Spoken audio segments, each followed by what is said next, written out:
ನೇಮಕಾತಿ ಪ್ರಾರಂಭಿಸಿ ವಯೋಮಿತಿ ಹೆಚ್ಚಿಸಿ ಎಂದು ಬೃಹತ್ ಪ್ರತಿಭಟನೆ ಜರುಗಿದೆ. ಅಖಿಲ ಕರ್ನಾಟಕ ರಾಜ್ಯ ವಿದ್ಯಾರ್ಥಿ ಸಂಘಟನೆಯಿಂದ ಪ್ರತಿಭಟನೆ ನಡೀತಾ ಇದ್ದು, ಧಾರವಾಡದ ಶ್ರೀನಗರ ವೃತ್ತದಿಂದ ಬೃಹತ್ ರ್ಯಾಲಿ ನಡೆದಿದೆ. ಶ್ರೀನಗರ ವೃತ್ತದಿಂದ ಡಿಸಿ ಕಚೇರಿ ತನಕ ವಿದ್ಯಾರ್ಥಿಗಳು ರ್ಯಾಲಿ ಮಾಡ್ತಾ ಇದ್ದಾರೆ. ನೇಮಕಾತಿಯನ್ನ ಶೀಘ್ರದಲ್ಲೇ ಮಾಡುವಂತೆ ಸರ್ಕಾರಕ್ಕೆ ಒತ್ತಾಯ ಮಾಡ್ತಾ ಇದ್ದಾರೆ. ಕಳೆದ 2 ವರ್ಷದಿಂದ ನೇಮಕಾತಿ ಮಾಡಿಲ್ಲ ಅಂತ ಇದೇ ವೇಳೆ ವಿದ್ಯಾರ್ಥಿಗಳು ಆಕ್ರೋಶ ಹೊರಹಾಕ್ತಾ ಇದ್ದಾರೆ. ಬೃಹತ್ ರ್ಯಾಲಿಯಲ್ಲಿ ಸಾವಿರಾರು ವಿದ್ಯಾರ್ಥಿಗಳು ಕೂಡ ಭಾಗಿಯಾಗಿದ್ದಾರೆ. ಇನ್ನು ವಿದ್ಯಾರ್ಥಿ ಸಂಘಟನೆಯಿಂದ ಬೃಹತ್ ಪ್ರತಿಭಟನೆ ಹಿನ್ನೆಲೆ ಧಾರವಾಡದ ಜುಬಲಿ ವೃತ್ತದಲ್ಲಿ ವಿದ್ಯಾರ್ಥಿಗಳಿಂದ ಹೋರಾಟ ಮಾಡಲಾಗ್ತಾ ಇದೆ.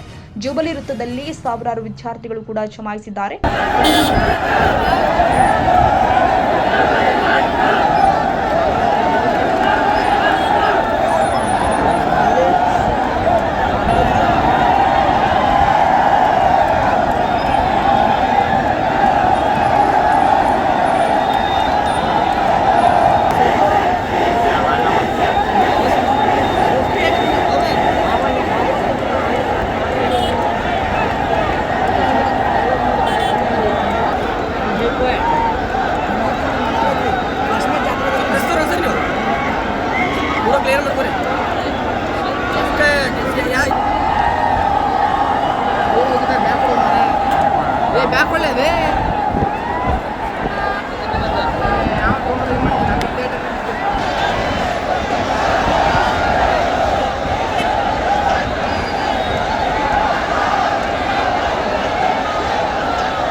ಹುಬ್ಬಳ್ಳಿ ಧಾರವಾಡ ರಸ್ತೆ ಸಂಚಾರ ಬಂದ್ ಮಾಡಿ ಆಕ್ರೋಶ ಹೊರಹಾಕಿದ್ದಾರೆ.